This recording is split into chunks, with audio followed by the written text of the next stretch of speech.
Good day, and thank you for standing by. Welcome to the Bank OZK Fourth Quarter 2024 Earnings Conference Call. At this time, all participants are in listen-only mode. After the speaker's presentation, there'll be a question-and-answer session. To ask a question during the session, you will need to press star 11 on your telephone. You will then hear an automated message advising your hand is raised.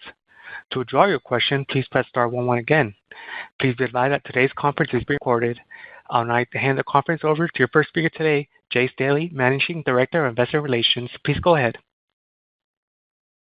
Good morning. I'm Jay Staley, Managing Director of Investor Relations and Corporate Development for Bank OZK. Thank you for joining our call this morning and participating in our question-and-answer session. In today's Q&A session, we may make forward-looking statements about our expectations, estimates, and outlook for the future. Please refer to our earnings release, management comments, and other public filings for more information on the various factors and risks that may cause actual results or outcomes to vary from those projected in or implied by such forward-looking statements. Joining me on the call to take your questions are George Gleason, Chairman and CEO, Brannon Hamblen, President, Tim Hicks, Chief Financial Officer, Cindy Wolfe, Chief Operating Officer, and Jake Munn, President, Corporate and Institutional Banking. We will now open up the lines for your questions. Let me now ask our operator, Marvin, to remind our listeners how to queue in for questions. Thank you. At this time, we will conduct a question-and-answer session. As a reminder, to ask a question, you will need to press star 11 on your telephone and wait for your name to be announced. To withdraw your question, please press star 11 again. Please stand by while we compile the Q&A roster.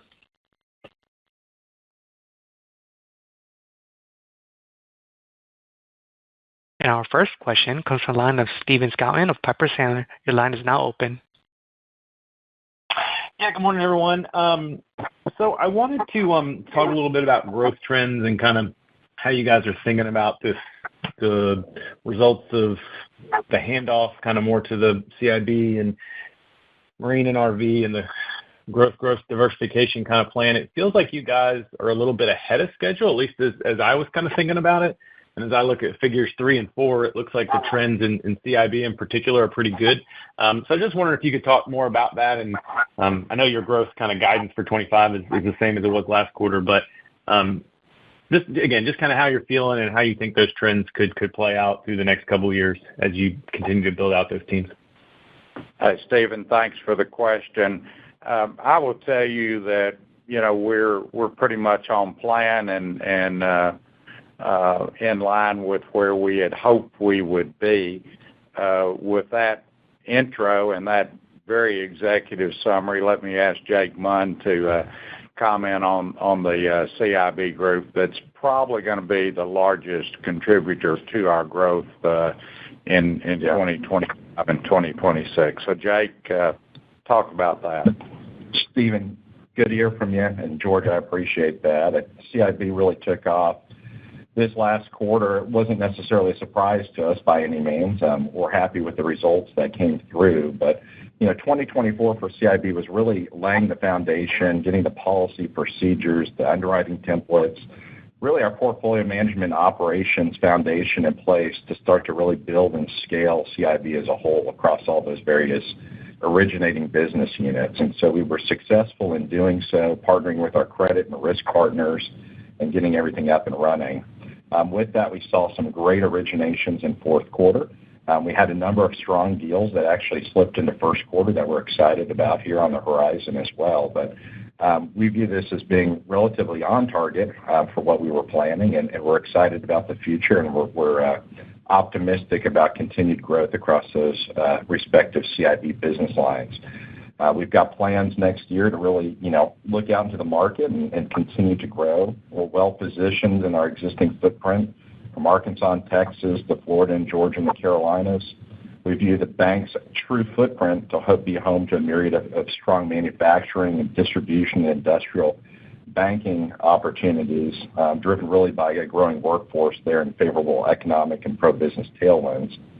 You tie that to our rifled approach of prospecting and our focus on finding the best and the brightest talent from across the region.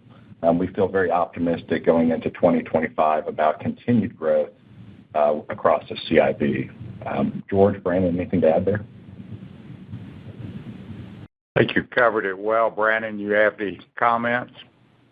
No, I would just say I would agree with George and Jake that we are on target, and just tell you that Jake and the guys that he's brought over are really top shelf individuals, a phenomenal fit with our culture and the way that they've dovetailed in, I think is part of the reason we've been so successful. But they're very well connected in the marketplace.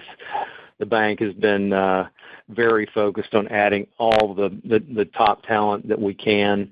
We're, as we've guided, you'll see expense growth next year around a lot of different areas, whether it be Cindy in the world of raising deposits, additional retail branches to fund what will be growth that Jake achieves with a good number of additional employees and additional business lines. So we're extremely excited about the handoff that we have achieved and where it's going to go in the future. Got it. Really helpful. And then just as I'm thinking about the accounting of this handoff, isn't it kind of natural what we saw this quarter as the unfunded book becomes, I think it was like 12% CIB and RESG as the unfunded book percentage goes down, that could have kind of a benefit on the loan loss reserves from an unfunded perspective, and we could continue to see that dynamic play out just kind of from an accounting perspective? I mean, Stephen, this is Tim. I mean, certainly that's one component of the ACL build that we've had, our growth in both funded and unfunded over the last, say, 10 quarters. Our view on, the macro conditions is also a very, very big component of that as well. So multi-factor, many factors go into the ACL provision and build. But that is one of them. And I would add the comment that our CIB group, our community banking group, our indirect RV Marine group, all of our business lines have the same intense focus on credit quality that has been a hallmark of RESG, and all of them operate under the philosophy credit is the top priority, non-negotiable. Profitability is the secondary consideration, and growth is a tertiary consideration. And Jake and his team parrot that all the time back to us in their pipeline calls and their credit meetings and so forth, and they completely embrace that concept. Credit quality is paramount. Profitability is an important secondary, and if we get the growth, great, and if we don't. With that said, the goal of CIB over the next number of years is to build a unit comparable in the non-real estate space to what we've built in RESG, both in quality, profitability, and size. So, you commented, wow, we had a really good quarter of growth in CIB. Yes, we did. But these guys, they're just on the first steps of the journey of building that unit to be an equal partner with RESG in our company. And we expect RESG to continue to grow in future years. So that means these guys have got a long runway, and they're just getting started. Yeah, that's great. That's helpful, George. And that kind of points me to my other question here is the focus on credit. I mean, you had some really good updates kind of quarter over quarter on special mention, substandard. And one of the things I like that you guys lay out is this figure 11, kind of where you're talking about the modifications and extensions and some of the enhancements that you've gotten. I mean, I know, look, in a perfect world, you probably would love to not have to modify any loans, but that's just the reality of it. So can you kind of talk about that mindset and why that's just a good business practice and kind of how that process works with your equity and capital partners there? Well, modifications we view as a positive.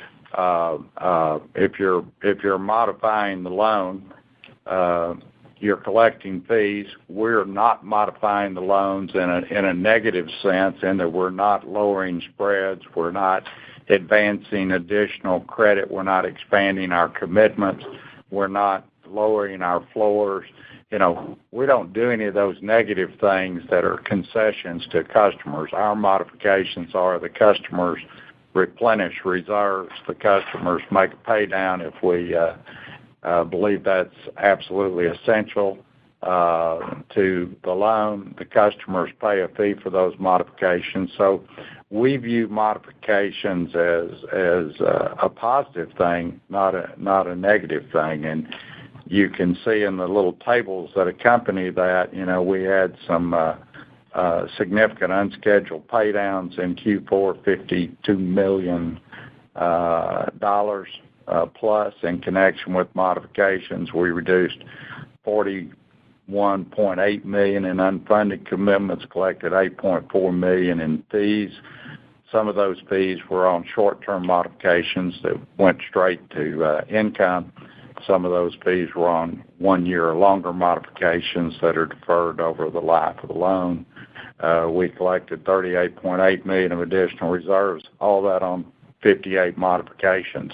We view those as very positive, and the numbers as far as additional reserves and so forth will look even better probably this quarter from this quarter's crop of modifications in Q1. So we view that as positive. There's been a lot of effort in guys that are taking a negative thesis on our story to go out and try to do a map of projects that have been completed and study the leasing on those projects. And that is certainly, a valid piece of information, but it's not the most controlling, most important piece of information. We've been super clear on this since the first time the Fed started raising rates in this cycle, that, we have made the statement that we expect our RESG sponsors and their capital partners will continue to support their properties if needed through times of economic stress. That includes higher interest rate until business and economic conditions and property performance normalized. And that's certainly been the case. So the question is not, gosh, did the building get built and do you have leases or not? That's relevant information, but that's not the important consideration. The important consideration is, will your sponsors continue to support that project, pay the interest, pay the carry cost, work the leasing, work the sales, whatever, and get that project to a successful conclusion?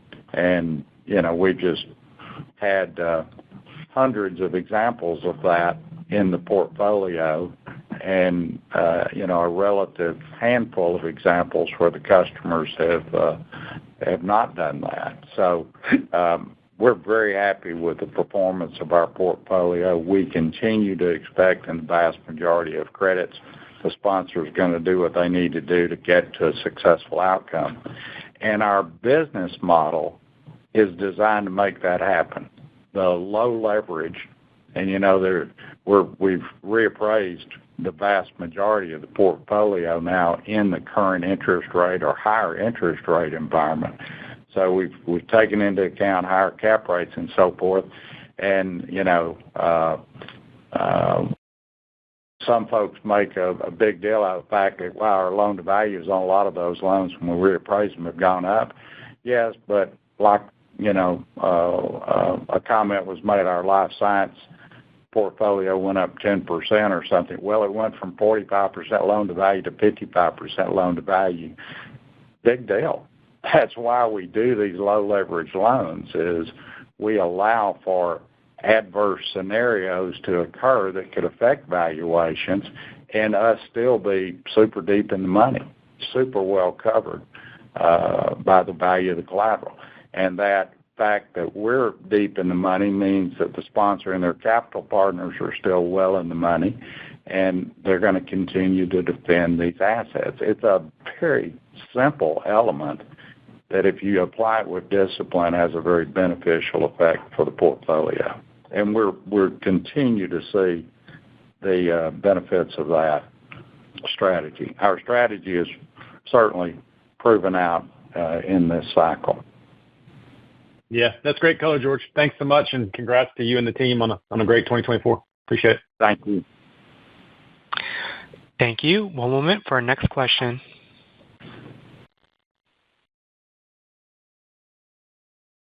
And our next question comes from the line of Catherine Mealor of KBW. Your line is now open. Thanks. Good morning. Good morning.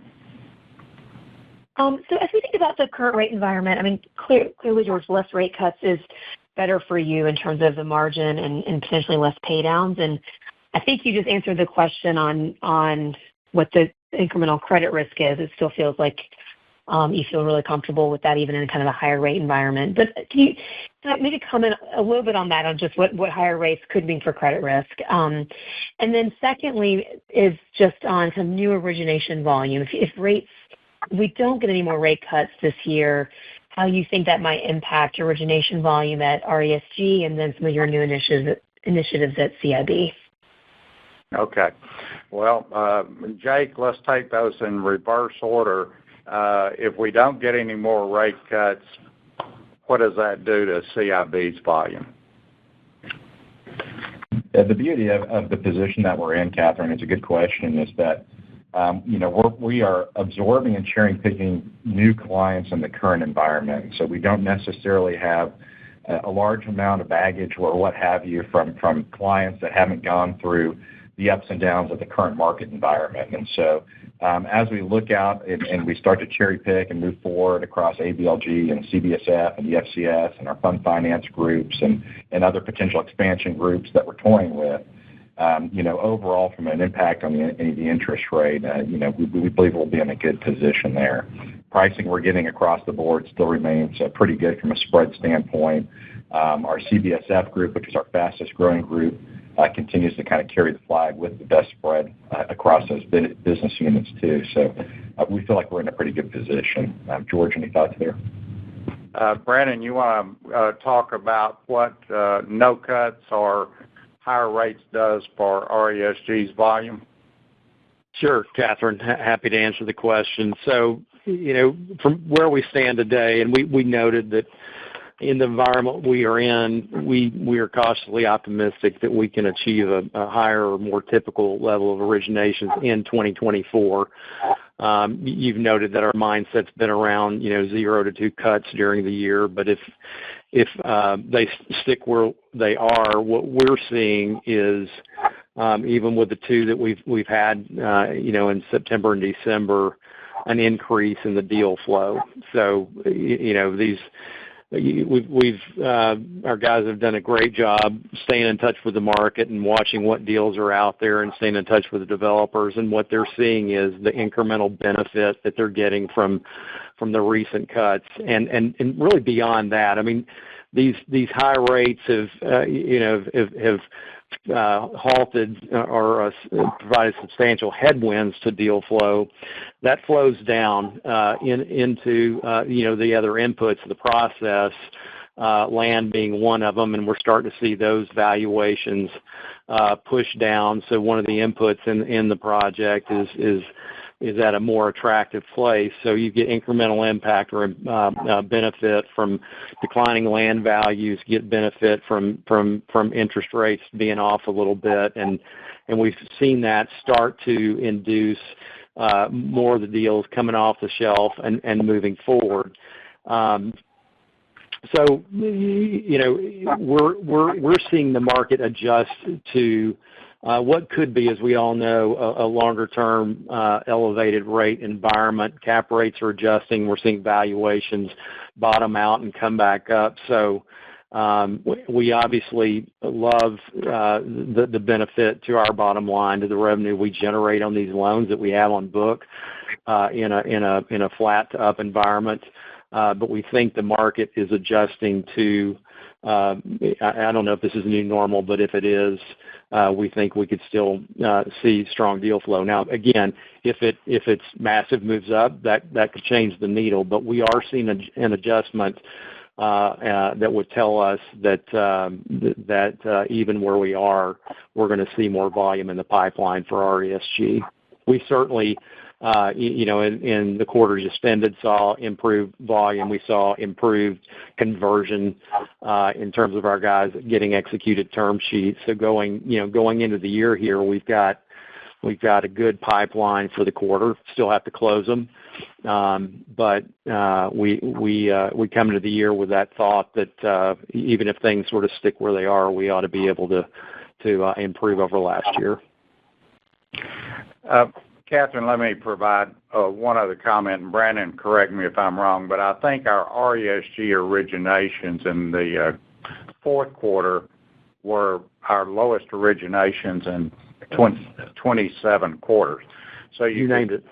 You could look at that and say, wow, gosh, that's a horrible origination quarter, and says that there's not a lot of new deals percolating. You sort of have to factor in the lag effect, though, on projects. It takes a long time to conceive a project and get it to closing. So that really low, fourth quarter origination volume probably reflects the mindset of sponsors 2 or 3 quarters before that. At the same time, we had the lowest origination volume in 27 quarters. Our RESG pipeline of signed term sheets at year-end was, Brandon, describe that. I don't want to misstate it, so you describe it. Brandon, you're on. It was actually one of our best, and maybe I want to say 4 to 6 quarters of term sheets executed. So it definitely stood out on the map. And I think what you're seeing there is the fact that 100 basis points lower rates have sponsors excited about dusting off some projects, signing a term sheet, and getting ready to move forward. And frankly, I think the election has stimulated enthusiasm and excitement about the U.S. economy, with the expectation that we're headed into a more pro-business, constructive environment that's going to be good for economic growth. So we're getting those vibes from our customers and seeing that. So we're feeling cautiously optimistic about loan growth in 2025, even knowing we're going to still be dealing with a big bunch of headwinds from RESG payoffs, because 2025 is the third year following the record 2022 origination year in RESG. So CIB's momentum, the fact that we're getting some new term sheets and a higher volume term sheets coming through RESG makes us pretty optimistic about our ability to grow next year. Now, your question on margin. Yeah, go ahead. Yeah, let me just ask one thing on the paydowns. On the paydowns, do you think even if rates are higher, we still, to your point, you're on the third year, so that's when you naturally see it. But do you still think you see as many extensions as we've been seeing in the past, or because we're kind of in a more normalized rate environment and maybe there's not the belief that we'll get so many cuts, you see a lot of these loans just go ahead and go into permanent financing? I guess the question is, it's probably fair to believe that no matter what with rates, paydowns should still be pretty high this year. Yeah. The last 3 quarters, we've seen elevated levels of prepayments or repayments, not prepayments, but elevated levels of repayments on our RESG loans. And I think that reflects the fact that sponsors are dialing in on the fact that we're probably in the rate environment we're going to be more or less going forward, and the waiting for rates to go back to zero is no longer a reality in people's minds, and they're going ahead and dealing with the reality of where we are today or where they think we're going to be next quarter, and making plans and actions to move these projects to more permanent or bridge financing away from our construction loan. because they think we're getting where we are. So I think that's been one factor in the elevated level of repayments the last 3 quarters. I think that continues in the coming year. Now, will that result in a lower level of modifications? I don't know that it will. We may still see a high level of modifications. For example, we've got a sponsor on a project who's got a term sheet lined up from a bridge lender to take them out of our project to give them more time. That was approved in committee, but they needed a 90-day extension on that to get that closed. Our guess is that it will take them, it's the complexity of the project, it'll take them more than 90 days. So we've pre-approved a second 90-day extension if they need it. So we could see that loan pay off, go to a bridge lender in the second quarter, maybe the first quarter of this year, and see 1 or 2 extensions booked on that as a result. So I think you're going to see a high level of extensions this year, but I also think you're going to continue to see a high level of repayments as we've seen over the last 4 quarters. Awesome. Very helpful. Thank you. All right. Thank you. Thank you. One moment for our next question.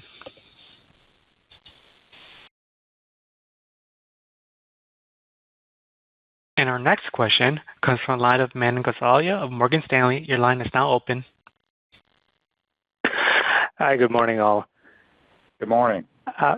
I wanted to ask about on the appraisal front. It looks like the number of loans you're getting appraisals for has gone up quite meaningfully over the past couple of quarters. I wanted to ask what's driving that. Is it more normal course, or is that part of a more concerted effort to go through the book and see where you need sponsors to bring in more equity?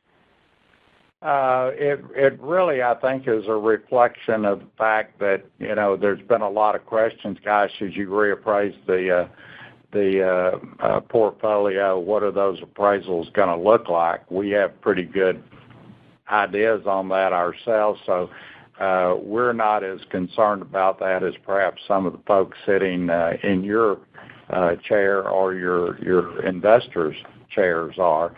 So we just made a decision to kind of go at the max pace that our appraisal services function can engage, review, and validate the third-party appraisals we get. So we're going as fast as we can. I think, Brandon, you were telling me recently we have, I can't remember the number of RESG loans that are pre-2020, December 2022 appraisals. Yeah, we've got I think 68 of those left that were predated December 15th, 2022, and of that 68, we're probably going to have between 40 and 45 of those reappraised this quarter, and then we'll have others beyond that. So our total count this quarter will be probably in and around where it was last quarter, but and then we'll have some loans that in that vintage we're talking about that'll pay off as well. So we've made a lot of progress there, but getting close to the end of those older appraisals, getting them updated. Yeah, by the end of Q1, and we should have just a handful of loans in RESG that have not been reappraised in the current interest rate environment or a higher interest rate environment, starting from December 2022 forward. So,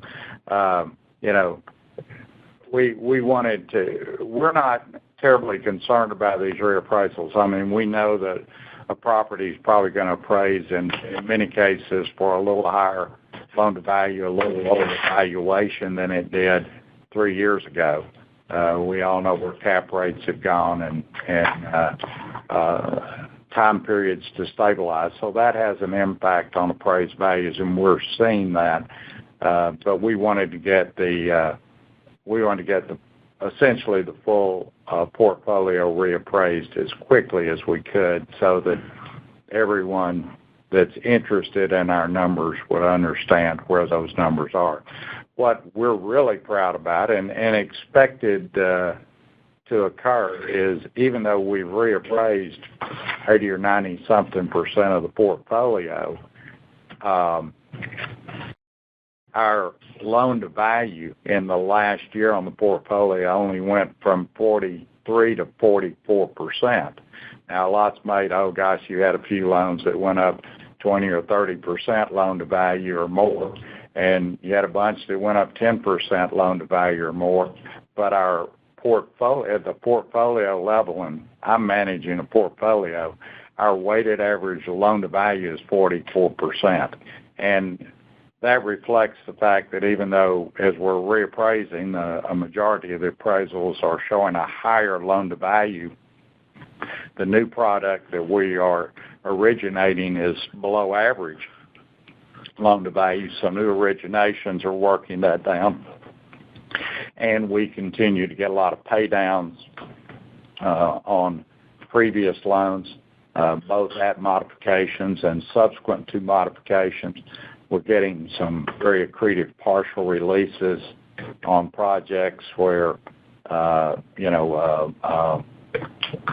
one part of it is sold and the other part's retained, and we get an accretive pay down on that. And, on our condo projects, we have pretty big project condos. As those things sell out, those loan-to-values go down because every unit sale is highly accretive to our loan-to-value. So the result of all those moving parts is that we've continued to keep the portfolio at a very, very conservative 44% weighted average loan-to-value. Got it. Very, very helpful. And maybe pivoting over to NIM and the loan floors, what behavior have you seen from clients who have hit their floors now that we're 100 basis points lower than where we started? Have they been looking to replace their loans, or have there been any trends that you've noticed on those loans? Brandon, I'm not aware of any. Brandon, you want to comment on that?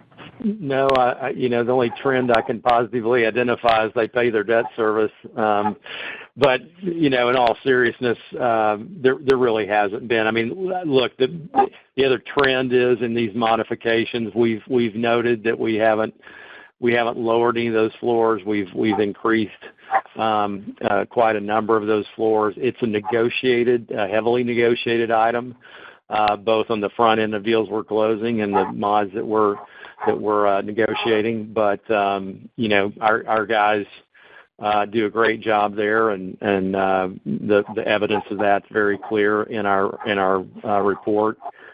And but no, we don't typically see an exit based on the floor. Again, that's part of the picture, but the bigger picture is, in terms of the project and the takeout markets is a much bigger piece of that.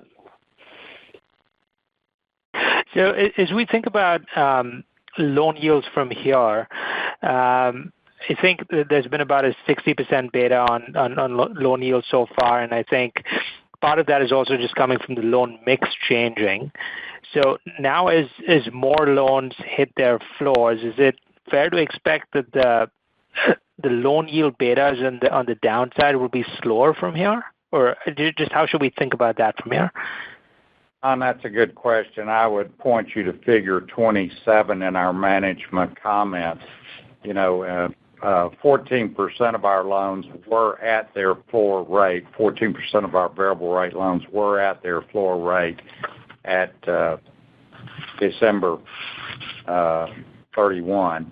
And I emphasize that 14% because one of our commentators got that wrong and said we had 7% of our loans at the floor rate. That was only half right. And you see, if you go down 50 basis points, you're at 42% of loans at their floor rate. So the guidance that we've given and the assumptions that we've used, while I think they're the most likely case, no rate cuts to 2 rate cuts this year. Obviously, 1 rate cut, we're going to be at 26 or more % of our loans, so the floor rate. 2 rate cuts, 42.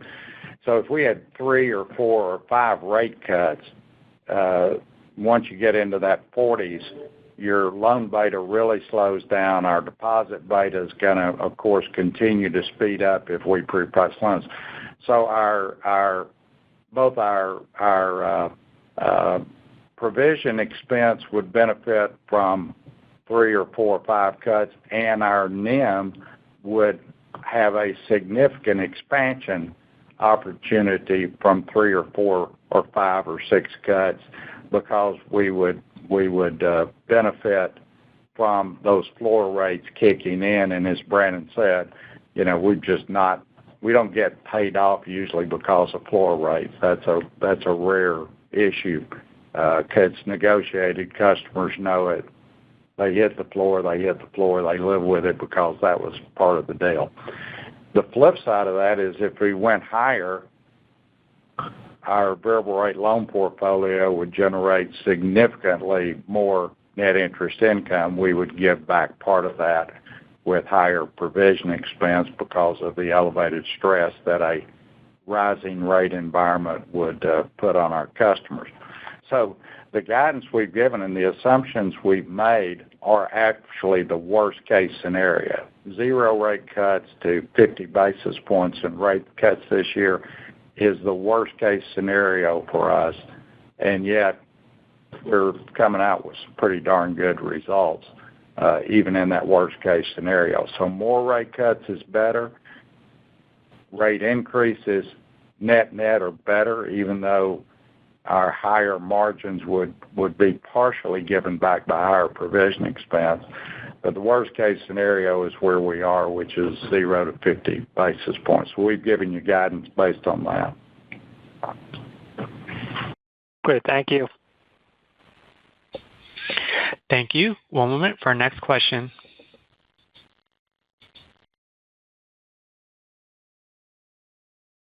And our next question comes from the line of Matt Olney of Stephens. Your line is now open. Hey, thanks for taking the question, guys. Want to ask more of a bigger picture question, and it's more around the longer-term aspirations of the company with respect to both loan growth and the investment spend. And for 2025, you've been clear about the loan growth expectations, mid to high single digits with that handoff from RESG to the other growth segments. And you've also talked about the expense growth of around 10% because of these various growth initiatives and all these new hires. I guess if we look beyond 2025, just trying to appreciate the longer-term loan growth aspirations of the company and what type of investments you think will be required to maintain those aspirations. Well, I would let me take that, Matt, and then I'll give Jake and Brandon a chance to comment on that. We have traditionally been a very growth-oriented company and have had a lot of success. In a couple of months, I'll celebrate my 46th year here, and the balance sheet is about 1,400 times the size balance sheet that we were when we started. And I expect to be here into the future and expect to continue to see solid growth. As far as the expenses to achieve that growth, there'll be incremental expenses as we, add more lenders, add more loans, add more customers.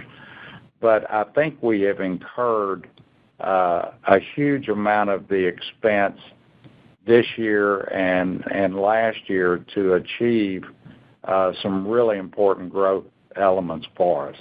And obviously, CIB is getting a lot of attention because it's become the dominant engine for loan growth. But Jake mentioned, they came in and started building CIB and built the credit and the servicing and the risk and the compliance and all the governance things around that really rock solid to have a foundation to originate, their first loans. And they took the ABLG and equipment finance and fund finance businesses that we had, wrapped them into a much more rigorous servicing, asset management, governance structure that has already been created and is clearly in the run rate of our numbers. So CIB's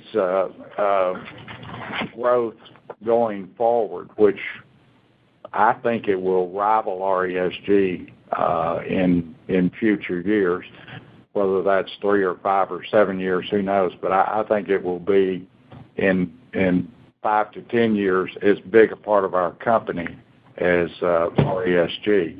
And the structure for that is in place, and it's paid for. It's in our run rate of expenses. Now, incremental growth, you'll have incremental expenses, but that unit is going to get more and more efficient as they go forward because the foundational expenses are laid.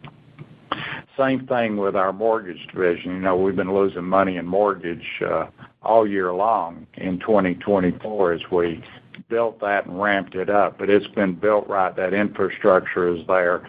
Those monthly and quarterly negative numbers are getting smaller and smaller, and I think that unit becomes a positive contributor next year. The same thing in our consumer elements of our book. We've ramped up in tandem the partnership between Cindy's retail banking units and Alan Jessup's community banking units, originating consumer and small business loans and so forth. We put a lot of the infrastructure in place over the last 2 years, and those guys are just beginning to hit some meaningful strides in growth. Our trust and wealth unit, we've really built up a much more significant infrastructure there. That infrastructure is in place. We're getting some real positive growth there, and I think you'll really see that next year. So, I think we will have expenses ramp, but I would expect to maintain, an industry-leading efficiency ratio as we have seen, because we expect revenue is going to ramp faster than expenses. So, I would expect us to continue to be in that sort of mid-30s, low 30s sort of efficiency ratio going forward. And I'll just piggyback off that quickly, off of George's guidance there, specific to the CIB. Efficiency is a key factor. And so if you look at 2024, to his point, it was really the foundational build of our portfolio management and operations team to ensure that, we maintain a very healthy and clean book of business and we're best in class across our peers in that aspect. And so when you look at as it relates to the future build, it's really going to be a little bit more focused on the origination side. And again, we take a little bit different view here, between George and Brandon and I. A lot of our competitors might go out and start a market or get in and launch a CBSF team in Nashville or Atlanta or wherever it might be and hire 10, 15 people out of the gate and then just hope the business comes and hope that thing repays itself within a decent timeline. And it's really not the approach we take. We take a much more level-headed, pragmatic approach where we challenge our business head leads within CIB. So whether that's Mark over CBSF or Parul over our fund finance or Jim over our EFCS, Tim over our loan syndication and corporate services, or Mr. Sheff over our ABLG group, we really ask them to prepay for the next person before we bring the next person on. And so to George's point, before we're hiring this high-quality talent, we're actively challenging that team to generate additional new business so that when that person comes on, even if they were not to contribute in the worst-case scenario, the business is already there and the revenue is already there to have prepaid for that person so that we can keep our efficiency ratios really best in class.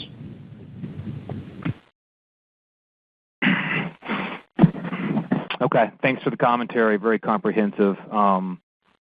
I guess I want to switch gears, also ask about any potential regulatory changes. We've got the new administration coming to the White House. The market has some anticipation there could be more favorable changes for the industry. Would love to hear your perspective about any potential regulatory changes for the industry and how this could impact the bank. Yeah, we're very hopeful that the change in administration is going to lead to a more constructive regulatory environment. I mean, certainly the banking industry, and because of FDIC insurance, there's a level of safety and soundness regulation and other regulation that is appropriate. But the regulatory environment has just gotten increasingly more and more challenging for the industry. I'm not telling anybody here anything that's not widely known. And you're seeing that push lots of business that the banking industry used to do out to private credit and non-bank financial firms.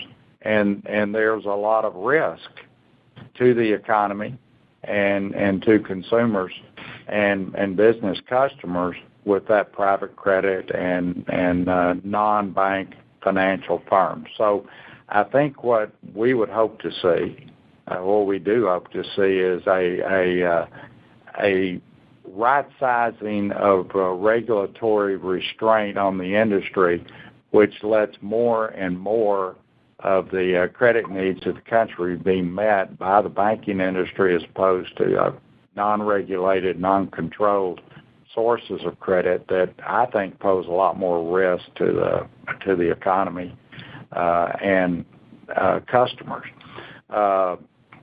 So we are hopeful, and we're advocating fiercely for that.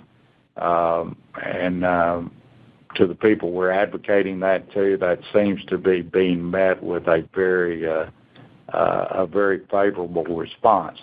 The president-elect, soon to be president on next week, has declared that he wants to extend the existing tax regime and maybe even cut that tax regime and get the federal deficit down.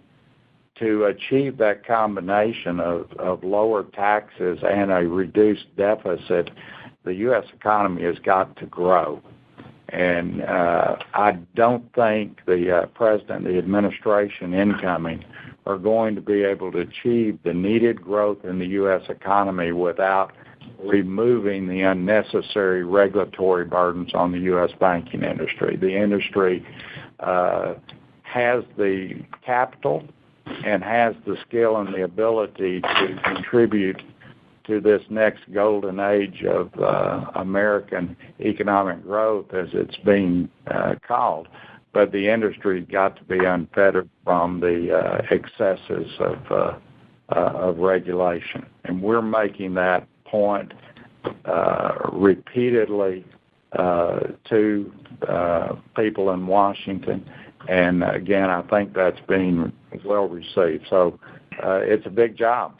And there's going to be a lot of resistance from entrenched bureaucracy to, giving up some of those unnecessary regulations and restraints on the industry. But if we're going to have the economy the president envisions, it's got to be done. Okay. Well, I appreciate hearing your perspective, and congrats on a great year. All right. Thank you. Thank you. One moment for our next question.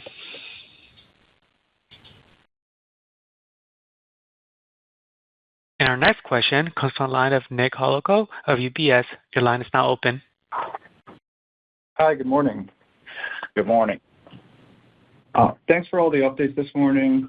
And thinking about your commentary around potential for greater originations as we're progressing from here, are there any specific types of properties or geographies that you would highlight as somewhere you'd highlight for a potential pickup in activity? And maybe on the other side of that, Obviously, everything is kind of on a case-by-case basis, but are there any either property types or regions of the country that you're specifically looking to avoid adding exposure at this point? Yeah. Brandon, you want to take that? Yeah, absolutely. And Nicholas, appreciate the question. So I would tell you that most recently our origination volume, which is obviously an indicator of where we see opportunity, has been fairly heavily weighted towards multifamily and industrial, but also condominium developments are a significant part of our current pipeline.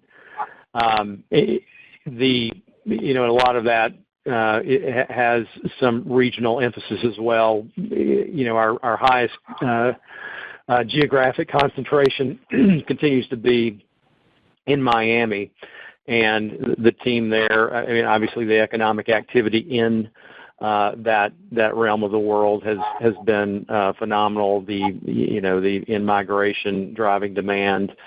We have a long history of successful lending there, and that continues to be the case. So we still are very bullish on that particular property type and that particular geography. We're fortunate to have a lot of experience and a lot of great originating firepower in some of the healthier markets across the South, Southeast, Southwest. But also, New York continues to be active, perhaps not as active as it has been, earlier in RESG's history. But that economy continues to move up and to the right, if you will, post COVID and the ensuing sort of challenges that came out of that. So we like some good opportunities there as well. Geographically, we continue to diversify. Our guys,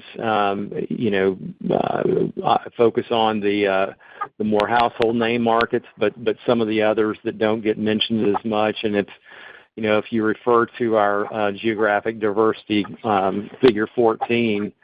You'll notice some new adds to that list. For example, we've increased our presence in Utah. Mason Ross out of our San Francisco office. There's been a lot of not so great press about San Francisco and Seattle. Those are markets that Mason covers, so he's been working very diligently to uncover opportunities in other markets within his regions, and successfully so. So, we have always said that quality is job number one, and so our guys, are working to unearth those quality opportunities with new sponsorship, adding to the fold in terms of customers that we have not yet done business with, and we're seeing success there in some of these markets that you wouldn't have seen previously. There's been a lot of, and will continue to be a lot of, industrial development along our border with Mexico. And Victor Reynoso here in our Dallas office has done a great job of originating some industrial along the border in different markets there. So those are just some examples where we're seeing some good economic activity, some good sponsorship that in some cases we've done business with in other markets, or we've not yet done business with before and have great track record. But again, the what continues to be a good bit of multifamily. We're picking our spots there because there has been a fair amount of construction, but you have to remember, when we originate a multifamily loan today, that's going to open in 3 years, and there's the supply buildup that we saw, especially sort of coming into 22 has dropped off significantly. Absorption continues to sort of mop up that excess supply. And when you look 3 years out, when we'll actually deliver some of that multifamily product, there looks to be a real opportunity for our sponsors to capitalize on favorable market conditions. So, yeah, that's sort of the what and the where around RESG's originations currently. Perfect. Thank you for that. And then just thinking a little bit more about the handoff strategy for this year and unpacking some of the growth there. In the quarter, it just looked like fund finance was a big part of the growth. I'm curious if that's an area where you think you took advantage of some resurgence in activity levels, or if it was more just idiosyncratic as you're starting to win new business there. Jake, that's yours. Yeah, that's a good question. I appreciate it. Some of it is just timing, right? As we've reshaped the CIB and brought fund finance in, and we're blessed to have Perul join us and Mark assist too there, we've really been able to kind of turn up the heat in that book. The beauty of OZK as a whole is the connectivity to some really good sponsors around the country, a lot of which were rather untapped previously. And so under this kind of a reworked CIB organization, it's allowing us to kind of hone in and really kickstart that fund finance group once again and improve originations as a whole. From an actual deal count, CBSF, our corporate banking and sponsor finance, which you can view as more of our general C&I team, which also achieved the average highest yield for the book fourth quarter. From the actual loan count, they surpass the other business units. It's just typically smaller loan sizes. So great question. We expect CBSF, Fund Finance, EFCS, ABLG, all to continue to grow in the coming quarters. So we're excited about that. We're excited to look at other opportunities that might be in the market for additional kind of a bolt-on business lines that could also benefit our growth in the future. And then we're equally as happy with Tim Newhouse and Rachel and Derek and everyone else on our and Ryan and our loan syndications and corporate services team, as they've really picked things up and started our desk, which allowed us to lead deals and generate additional fee income. Our interest rate hedging solutions, we've been blessed where we have that up and running, and we've actually executed on some caps and swaps to generate some additional fee income, as well as our real estate capital markets and other like business services under LSCS. So we're on a roll, and we're looking forward to the next year, and we're optimistic. Perfect. Thanks for taking my questions. Thank you. Thank you. One moment for our next question. Hello? And our next question comes from the line of Michael Rose of Raymond James. Your line is now open. Hey, good morning, guys. Thanks for taking my questions. Just first one, I don't think it's been asked about the buyback. I guess the way the management comments reads, looks like, the way I read it is, looks like you're going to see an increase in repurchase. Just wanted to get a sense for, what the updated parameters, could look like that would cause, yourself to buy back some more stock. Thanks. Tim, that's yours. Yeah, Michael, as we said in the comments, we are planning on increasing the parameters in which or tranches as we have them for which we buy back. Now, how many we buy back is dependent on our stock price, so that may or not result in more share repurchases as well. But we were really close to buying some in Q4. We just didn't quite hit our tranche. And even early January, same thing. But we do plan to increase the parameters, which may or may not result in more repurchases. All right. And maybe just one follow-up. A lot of questions today about the handoff between RESG and CIB. George, as you think about the kind of intermediate to long-term interplay, can the company be as profitable as it's been? I mean, because CIB loans are going to inherently have lower yields than RESG loans, but also will come with deposits, which should be an offset. So just trying to get a sense for, is like a 2% ROA or above where you've historically operated, is that still in the cards, or should we kind of level set expectations as the mix of business shifts? Thanks. Yeah, that's a good question. And, there are elements within our CIB group that generate comparable coupon rates to RESG loans. And Jake mentioned, possibly bolting on an additional business line or two to that unit. And he mentioned we were toying with it. Toying's probably a little weak word. We're pretty deep in looking at that. And some of these additions could also generate comparable or even better yields, with the low risk profile we're looking for. So I would tell you across the board in the CIB, yes, the premise is correct, even though some units will have higher yield. The premise is correct that the average coupon is probably going to be less than the average coupon we get on loans in RESG.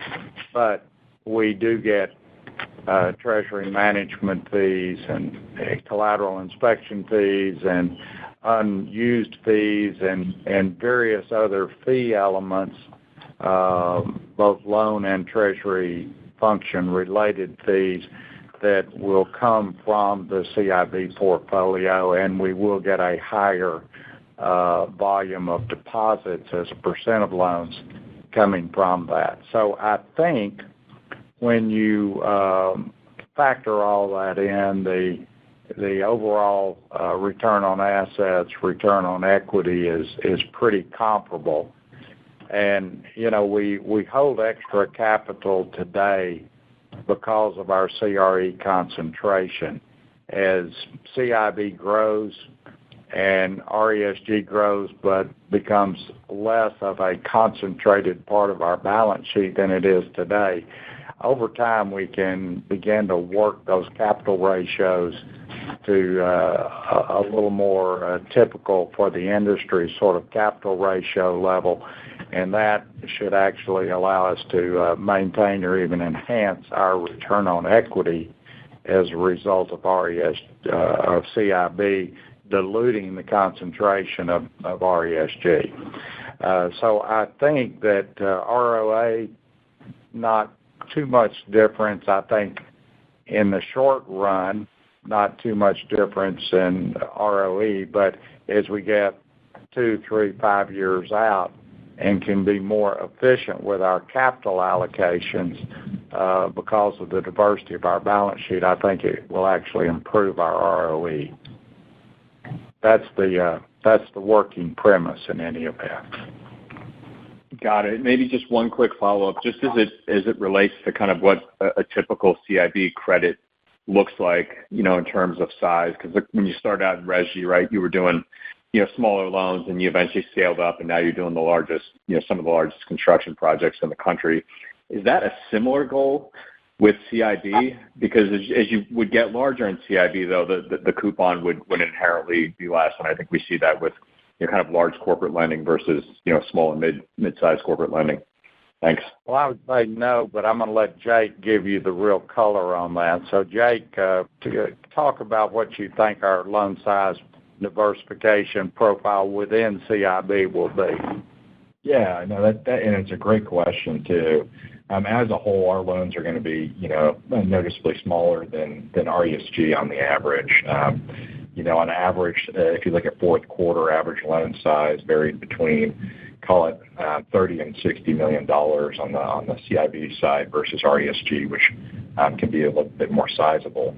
I think the key element, though, to think about in the CIB is we're relationship-focused banking. So we're following in the footsteps of RESG and all the other legacy business lines of OZK. And so with that, within the CIB, we're going to commit the dollars necessary to have the relationship with the customer, where we've got a seat at the table, where we're helping to design the structure and the terms of the deal, where we can cross-sell some of those needed products, as George alluded to, whether that's treasury or interest rate services, our fantastic private banking and private client services, whatever that might be that our customers need. We're relationship-focused.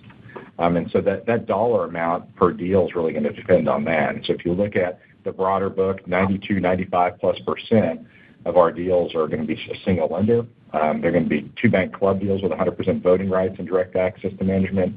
Or if they're broader syndications, there are opportunities where we're either leading or with a JLA or another strong named title. And so we're not here within the CIB to just buy paper. That's not what we're doing. That's not what we're going to do. We're relationship focused, and so those dollars that we'll commit are going to be dictated by the overall relationship. And so, as a whole, most of the CIB loans are going to be well under 200, most likely at well under $150, $100 million holds. But at the end of the day, we're going to do what's needed to lead those opportunities to harvest the best economics for us, but also provide the best services, products, and customer service for our clients and end users. And Michael, I would remind you also that we announced a quarter or two ago in connection with the activation of our capital markets desk in CIB and our ability to syndicate loans, buy and sell, and so forth, that we've announced that going forward, our single project hold limit in RESG is $500 million. We've only originated a handful of loans ever over that. We only have 2 over that threshold now, and don't really consider that to be a restraint to our business, but actually an opportunity to do even larger transactions in RESG, but to do them on a syndicated basis. So that capability of our capital markets desk within CIB is really going to help us achieve, I think, greater growth in RESG, even though we've put that fairly unrestricted size limit on RESG single credit transactions. Perfect. I appreciate all the color. Thanks, guys. Thank you. One moment for our next question.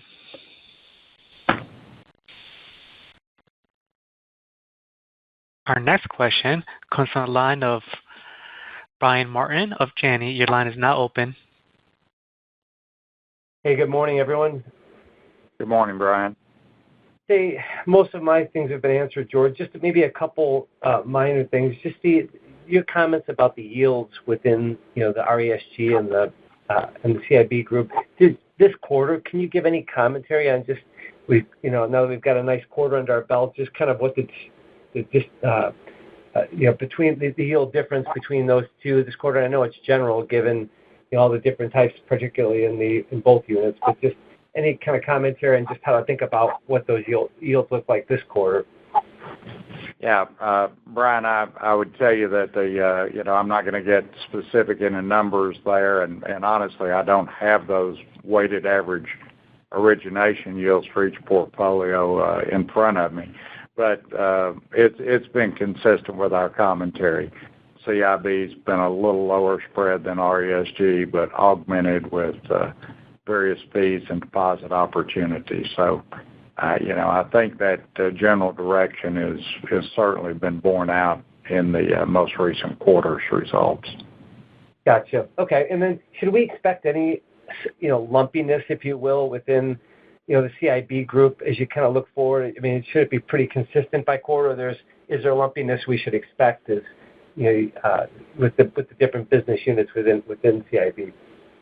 Yeah, I think it will be less lumpy than RESG has been. RESG, you're dealing with, a single sector of the economy.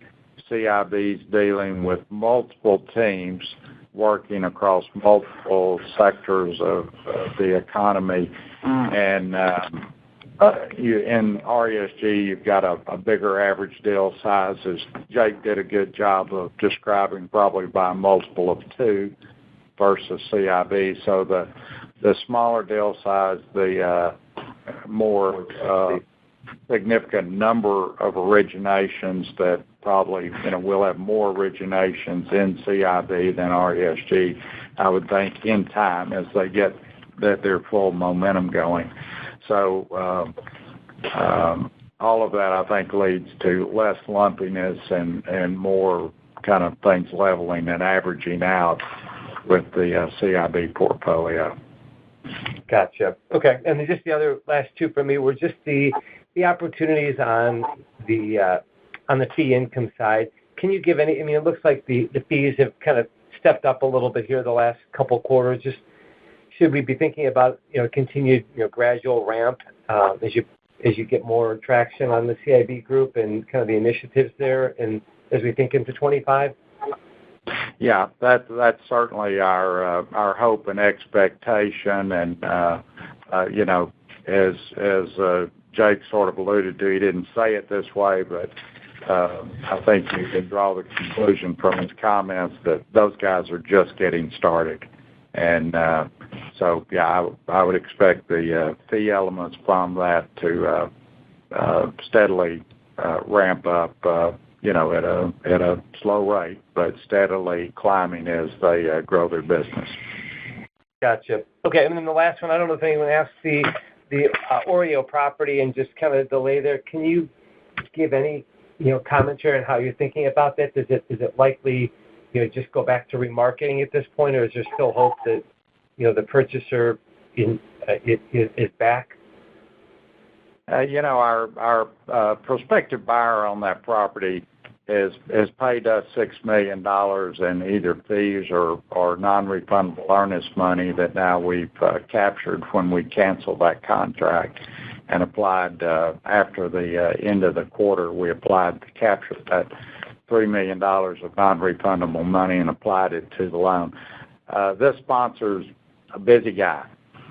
This prospective purchaser is a busy guy, and he's got his focus on a lot of different things. And, they sort of seem to casually sort of wander past the December 31 deadline to make their payments on our loan. We're not folks who deal with things casually, so we notified them of that. They said, we'll deal with it. We're working on this, and this, and they didn't deal with it. So we just sent them a notice to